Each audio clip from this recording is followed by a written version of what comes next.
dhalata goonni keessa dhalata goonni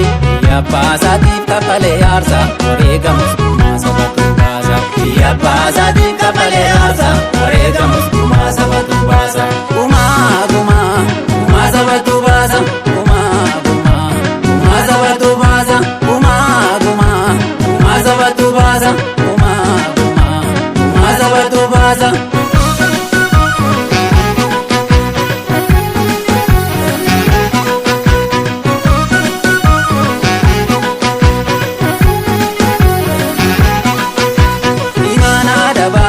Imana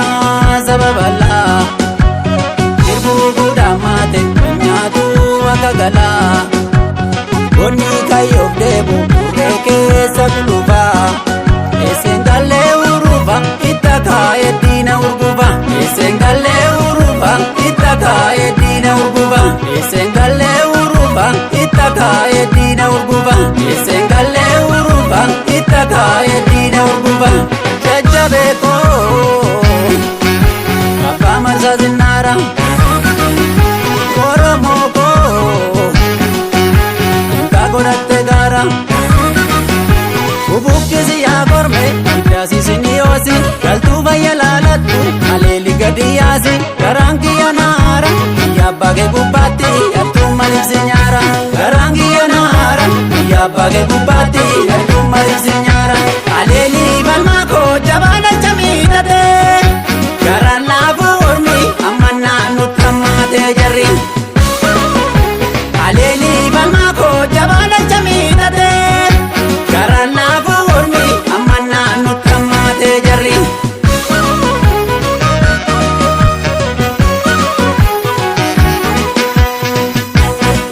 Namza burre barantira chadufne lubu gali daba Ugamba kama daba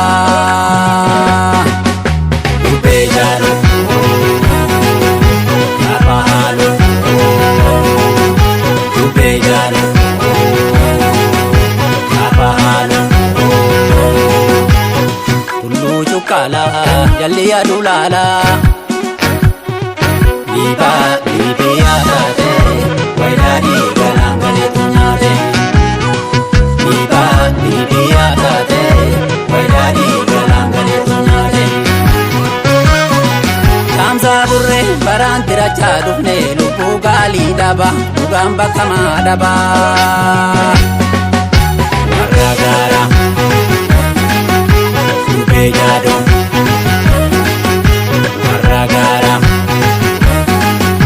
Tupejado Ukabeen sirba boya jama Garankuna wadame Ajandesa kota sanyatame Garankuna wadame Ajandesa kota sanyatame